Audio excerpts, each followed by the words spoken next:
Model activity task class सप्तम श्रेणी का आज हम लोग स्वास्थ्य और शारीरिक शिक्षा का समाधान करेंगे। देखिए 30 नंबर का है, इसका समाधान करेंगे हम लोग।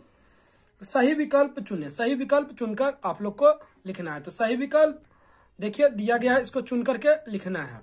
तो ईस्ट बंगाल क्लब की स्थापना कब हुई थी? ईस्ट बंगाल क्लब की स्थापना 1920 में हुई थी। तो 1920 में ऐसे टिक लगा दीजिएगा। उसके बाद देखिए एथलेटिक शब्द कहां से आया है? एथलेटिक शब्द एथलोस से आया है, एथलोस में लगा दीजिएगा। उसके बाद देखिए मोटापा का कारण क्या है और क्या है? उपरोक्त में से सभी। ये देखिए उपरोक्त में से सभी होगा, तो इसीलिए उपरोक्त में से सभी लगा दीजिएगा, क्योंकि शारीरिक व्यायाम की कमी, हार्मोन समस्या, फास्ट फूड खाना। चर्बी को बढ़ाने से रोकने के लिए क्या क्या करना चाहिए? शारीरिक व्यायाम, सीमित भोजन, सही भोजन, भोजन शैली, उपरोक्त सभी। तो उपरोक्त सभी में लगा दीजिएगा। वसा का प्रतिशत जो आमतौर पर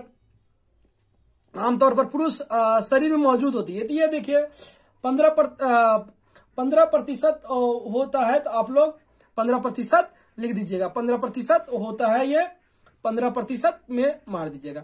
उसका देखिए रिक्त स्थानों की पूर्ति कीजिए। रिक्त स्थानों की पूर्ति करना है तो पहला है कि डैश शरीर और मन के बीच सहयोग लाता है, जो स्वास्थ्य का एक महत्वपूर्ण पहलू है।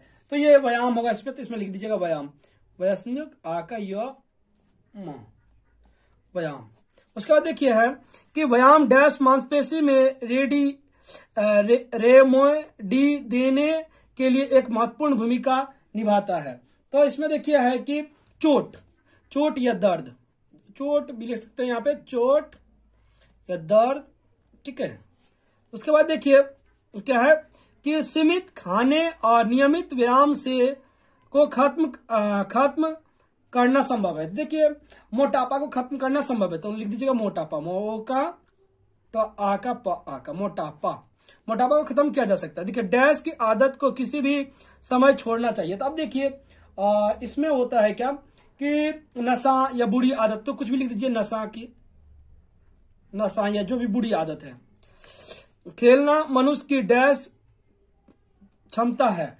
तो देखिए ये है स्वाभाविक क्षमता है, यहाँ पे स्वाभाविक, आधा सौ व आका व हर्षी का क, स्वाभाविक, ये स्वाभाविक क्षमता हो जाएगा, स्वाभाविक क्षमता। उसको देखिए सही कथन में कथन के सामने सत्य और गलत कथन के सामने गलत लिखे। देखिए मध्यमा भोजन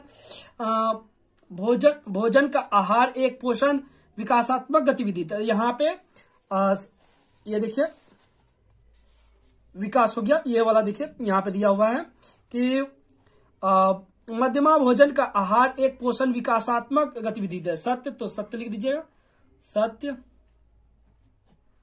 उसके बाद देखिए लिखा हुआ है कि वसा कम करने के लिए फास्ट फूड को छोड़ना होगा, ये भी सही है, तो सत्य लिख दीजिएगा। शारीरिक व्यायाम हृदय की क्षमता में सुधार लाता है, तो ये भी सत्य है, तो सत्य लिख दीजिए। प्राणायाम फेफड़े की क्षमता को बढ़ाता है, तो ये भी सत्य है। खेलकूद से बच्चे का शारीरिक और मानसिक विकास किया जा सकता है, ये भी सत्य है। उसके बाद देखिए है निम्नलिखित प्रश्नों के उत्तर दे। निम्नलिखित प्रश्नों का दिया हुआ है, इसका उत्तर देना है। देखिए है कि व्यायाम की स्वास्थ्य पर प्रभाव स्पष्ट है। व्यायाम का क्या स्वास्थ्य पर प्रभाव पड़ता है उसको स्पष्ट करना है, तो मैंने कर दिया, आप लोग भी इसी प्रकार कर दीजिएगा। देखिए 4.1 नियमित व्यायाम करने से मांसपेशी तो स्वस्थ रहता ही है, साथ ही शरीर में खून का बहाव भी बेहतर ढंग से होता है। नियमित रूप से व्यायाम करने से मेटाबॉलिज्म बेहतर होने के साथ कैलोरी भी तेजी से बर्न होता है और वजन नियंत्रण में रहता है। शरीर में डायबिटीज आदि जैसे रोग नहीं पनप पाते हैं। आपका जीवन भी सुखमय रहता है। उसके बाद देखिए है कि वसा घटाने की प्रक्रिया को लिखिए। वसा को किस प्रकार घटाया जा सकता है उसकी प्रक्रिया को लिखना है। बच्चों को भूख लगने पर ही खाना देना चाहिए। एक बार में अधिक भोजन खाना उचित नहीं है। रात का खाना खाने के बाद कम से कम 5 मिनट पैदल चलना चाहिए, इतना लिखिएगा। उसके बाद देखिए अधिक मात्रा में साग सब्जी को खाना होगा। चर्बी वाले भोजन, मछली, मांस आदि को जहां तक संभव हो कम मात्रा में खाना होगा। देखिए, जब तब सो जाने के अभ्यास को छोड़ देना होगा। प्रतिदिन 30-40 मिनट तक पसीना बहा देने वाला व्यायाम को करना होगा। खेल कूद, कसरत, शारीरिक व्यायामों में नियमित भाग लेना होगा। शारीरिक शिक्षा के उद्देश्य को लिखिए। देखिए, शारीरिक शिक्षा का उद्देश्य लिखना है तो मैंने लिखा है, देखिए आप लोग भी लिखिएगा। शारीरिक शिक्षा साधारण शिक्षा का लक्ष्य शारीरिक क्रिया कौशल के माध्यम से व्यक्ति सत्ता का परिपूर्ण विकास साधन है। इसके निम्न उद्देश्य देखिए है: जैविक विकास, दक्षता का विकास, सामाजिक विकास, स्वास्थ्य के विकास, भावनात्मक विकास। इस प्रकार विकास करने से ही होगा। इस प्रकार हम लोग का कक्षा 7वीं श्रेणी का स्वास्थ्य और शारीरिक शिक्षा का समाधान हो गया।